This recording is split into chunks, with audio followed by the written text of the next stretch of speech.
Hai teman-teman, selamat datang di IT News, tempatnya berita aktual dan fakta yang jarang diungkap media lain. Yuk dukung kami dengan cara subscribe, like, komen, dan share, supaya lebih banyak orang tahu apa yang sebenarnya terjadi.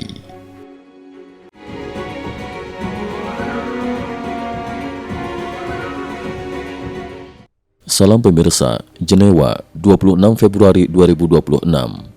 Amerika Serikat dan Iran pada Kamis pagi 26 Februari 2026 menggelar putaran ketiga perundingan nuklir di Jenewa, Swiss. Pertemuan ini menjadi momen krusial dalam upaya menghidupkan kembali kesepakatan pembatasan program nuklir Iran di tengah meningkatnya ketegangan militer di kawasan Timur Tengah.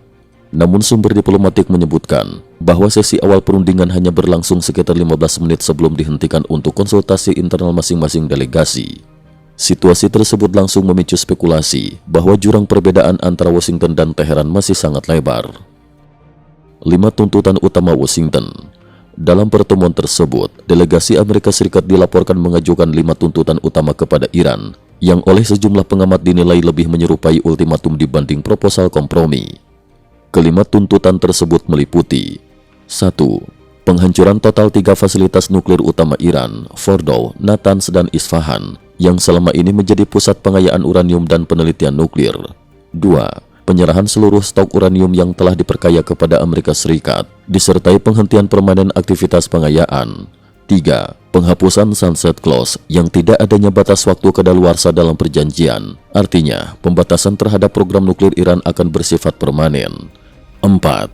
Penghentian pengayaan uranium, meskipun Iran masih diperbolehkan mempertahankan reaktor riset Teheran untuk tujuan sipil.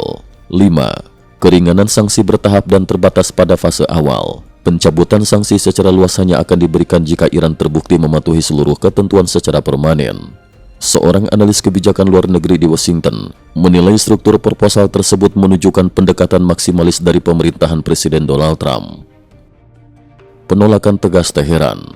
Teheran dengan cepat menolak tuntutan tersebut. Pemerintah Iran menyatakan tidak akan memindahkan cadangan uranium ke luar negeri, tidak akan membongkar fasilitas nuklir strategisnya, serta menolak pembatasan tanpa batas waktu atas program nuklir nasionalnya. Meski demikian, Menteri Luar Negeri Iran, Abbas Araghchi, seusai pertemuan menyampaikan nada yang lebih moderat. Dalam pernyataannya kepada media pada 26 Februari 2026 siang waktu Jenewa, Araghchi mengatakan bahwa terdapat kemajuan dalam pembahasan isu energi nuklir dan pencabutan sanksi. Ia mengakui masih ada perbedaan mendasar, namun menyebut kedua pihak telah mencapai sejumlah kesepahaman teknis. Putaran konsultasi keempat dijadwalkan berlangsung pada pekan berikutnya, setelah masing-masing delegasi melakukan pembahasan internal. Menteri Luar Negeri Oman, yang bertindak sebagai mediator, juga menyampaikan bahwa negosiasi menunjukkan perkembangan penting dan akan segera dilanjutkan. Bayang-bayang opsi militer. Di tengah proses diplomasi yang rapuh, sinyal keras datang dari Washington. Pada 25 Februari 2026, sehari sebelum perundingan, Senator Marco Rubio menyatakan bahwa ancaman nuklir Iran merupakan bahaya langsung bagi keamanan Amerika Serikat dan sekutunya.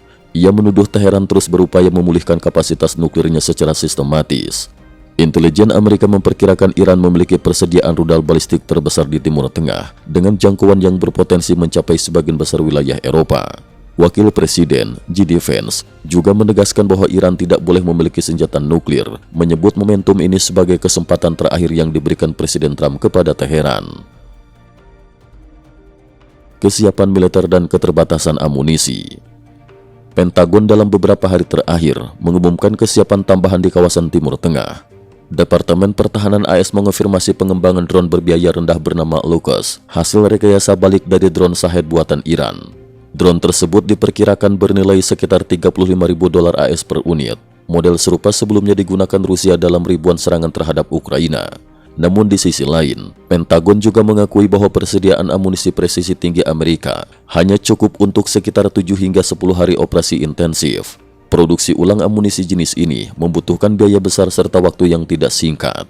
Unit drone kamikaze pertama AS yang dijuluki Scorpion Task Force dilaporkan telah ditempatkan di Timur Tengah dan siap bergerak jika Presiden Trump mengeluarkan perintah serangan.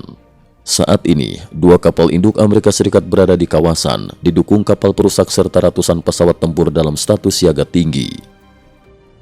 Kalkulasi politik dan risiko regional.